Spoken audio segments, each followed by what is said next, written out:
Welcome to the PLA 3 What's New series. My name is Andre, and in this video I would like to present the capabilities of the control chart package version 1.0.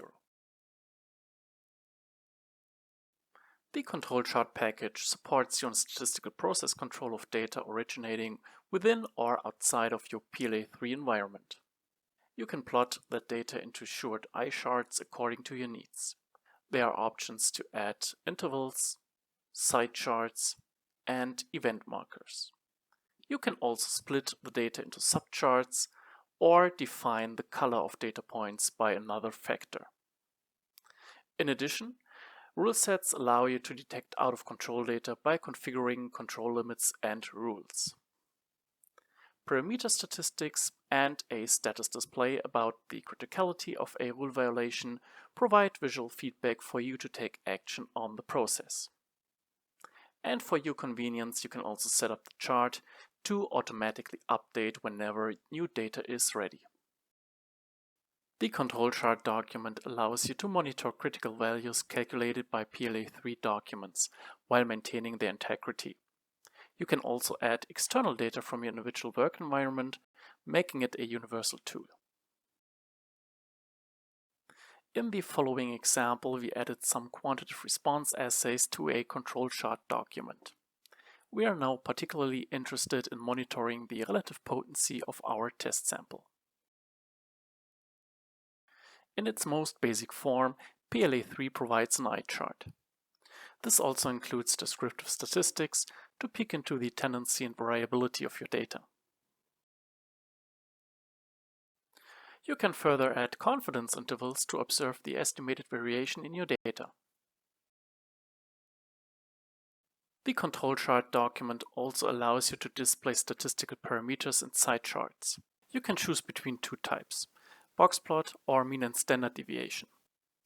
As usual with PLA 3, there are multiple options to fine-tune your chart. In the next step, we defined upper and lower control limits on the relative potency. Highlighted in red are violations to the applied limits. A table contains details about such violations.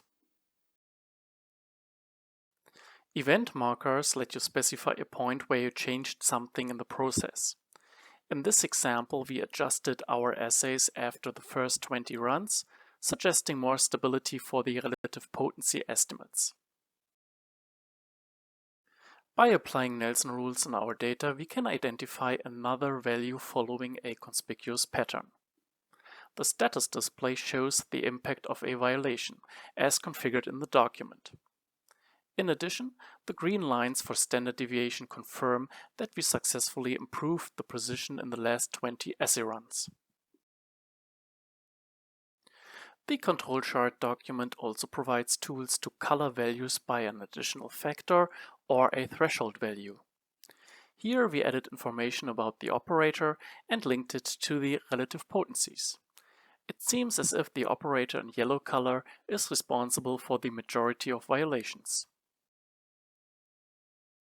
So let's assume we provided an operator training at this point, here marked as a second event.